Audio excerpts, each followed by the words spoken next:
Karena pada dasarnya tanaman jagung ini tidak bisa jika yang perlu diperhatikan yaitu biasanya dari bekas tugalan atau gejikan itu tanah menjadi.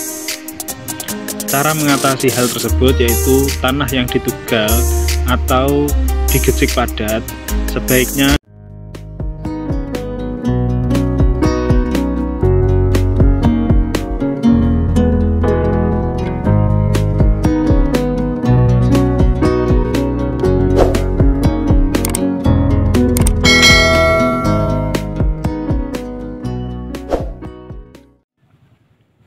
Assalamualaikum warahmatullahi wabarakatuh.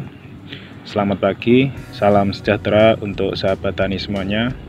Semoga semuanya diberikan kesehatan, kemudahan dan kelancaran dalam melakukan aktivitas dalam bertani serta rezeki yang berkah. Jumpa kembali di channelnya Rahmat Tani, channel yang berbagi informasi seputar pertanian. Dulur-dulur sahabat tani, pada video sebelumnya channel ini sudah pernah berbagi informasi yang membahas tentang cara mudah tanam jagung pada saat musim penghujan, yang mana pada video tersebut sudah saya jelaskan cara persiapan untuk penanaman jagung tanpa melakukan olah tanah terlebih dahulu. Bagi sahabat tani yang belum menonton, silahkan disimak pada link di atas agar sahabat semuanya juga mengetahui bagaimana caranya, dan siapa tahu informasi tersebut juga bermanfaat bagi panjenengan semuanya.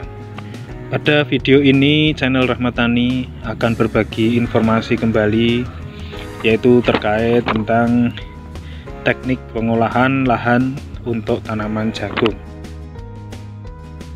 Dulur-dulur sahabat tani, secara garis besar hampir sama pembahasan dengan video sebelumnya, tetapi pada video ini lebih berfokus pada teknik pembuatan lahan serta hal-hal penting yang harus diperhatikan pada saat pengolahan agar benih jagung yang nantinya kita tanam ini bisa tumbuh semuanya dengan serempak serta untuk pertumbuhannya juga merata. Dulur-dulur sahabat tani, perlu diperhatikan sebelum kita melakukan pengolahan atau pada saat proses pengolahan lahan untuk tanaman jagung, ada beberapa hal yang penting yang perlu dilakukan, yaitu yang pertama yaitu hilangkan gulma atau rumput-rumput yang tumbuh pada lahan yang akan ditanami jagung. Caranya bisa dilakukan dengan penyemprotan herbisida, dan lebih bagus lagi jika menggunakan herbisida sistemik karena rumput akan mati sampai dengan akarnya, sehingga pertumbuhan tanaman jagung muda nantinya tidak terganggu dengan gulma.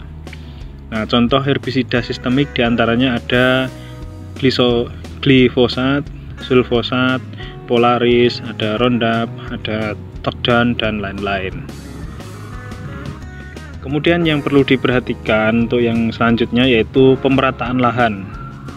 Untuk lahan bekas tanaman padi atau bekas sawah, pemerataan lahan tanaman jagung ini sangat penting dilakukan. Ya, ini karena untuk memudahkan dalam melakukan pengairan, sehingga pada saat dilakukan atau dialiri air, tanaman jagung akan terkena air secara serentak dan merata, dan juga air akan meresap secara bersamaan. Ketika lahan ini dalam posisi tidak rata, maka yang terjadi yaitu tanaman jagung pada posisi yang lebih tinggi ini akan sulit menjangkau air, apalagi pada saat usia jagung muda dengan akar yang masih pendek. Jangkauan akarnya ini juga masih pendek, sedangkan untuk tanaman jagung pada posisi yang rendah ini akan lebih lama tergenang air karena terjadi peresapan air yang lebih lama dibandingkan pada posisi yang lebih tinggi.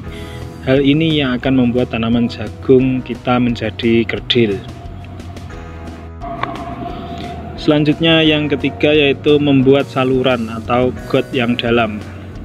Seperti yang terlihat pada video ini bahwa setiap petakan harus dibuat saluran, apalagi ketika penanaman dilakukan pada saat musim penghujan. Jadi buatlah saluran utama dengan kedalaman kurang lebih 20-30 cm dari permukaan tanah yaitu pada pinggir lahan dan juga pada tengah lahan secara melintang. Minimal jarak antar saluran ini berjarak 8-10 meter. Ini ditanam pada saat musim penghujan. Kemudian fungsi dari saluran ini yaitu untuk mempermudah dalam peresapan air hujan, karena pada dasarnya tanaman jagung ini tidak bisa jika tergenang air terlalu lama. Sedangkan pada saat musim kemarau, ini saluran air tidak perlu dibuat terlalu dalam, juga tidak masalah. Saluran lebih banyak berfungsi untuk mempercepat pemerataan pengairan pada lahan tanaman jagung. Selanjutnya yang keempat yaitu antisipasi tugalan yang tidak meresap air. Jika pada sistem tanam tanpa olah tanah, penanaman benih jagung biasanya dengan cara ditugal atau di sini tempat saya istilahnya digecik. Yang perlu diperhatikan yaitu biasanya dari bekas tugalan atau gecikan itu tanah menjadi padat. Kalau terjadi hujan, pasti air akan menggenang di tugalan atau bekas tugalan dan tidak bisa meresap.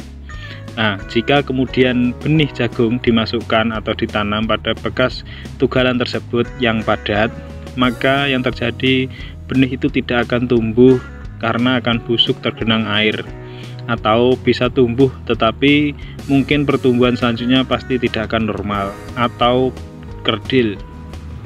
Cara mengatasi hal tersebut yaitu tanah yang ditugal atau digecik padat sebaiknya digemburkan dulu dengan cara dicangkul sehingga tidak padat menggumpal dan tercipta pori-pori tanah untuk peresapan air hujan. Dan yang terakhir atau yang kelima yaitu pemberian pupuk dasar. Alangkah lebih baiknya jika sahabat tani memberikan pupuk dasar sebelum dilakukan penanaman benih jagung. Pupuk dasar ini bisa menggunakan kapur dolomit sebagai penetral pH tanah, atau juga menggunakan pupuk kandang yang sudah lama, bisa juga sebagai penutup dari benih jagung, misalnya menggunakan kompos, organik, dan lain sebagainya. Dulur-dulur sahabat tani, demikian tadi saya berbagi informasi tentang salah satu cara dalam pengolahan tanah untuk menanam jagung. Insya Allah dengan memperhatikan cara-cara ini, hasil dan kualitas jagung akan maksimal. Jangan lupa tetap dukung channel Rahmat Tani dengan cara subscribe dan aktifkan loncengnya agar channel ini bisa berkembang dan bisa bermanfaat bagi dulur-dulur sahabat tani dimanapun Anda berada.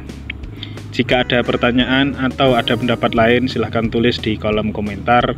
Terima kasih. Salam subur makmur petani Indonesia. Wassalamualaikum warahmatullahi wabarakatuh.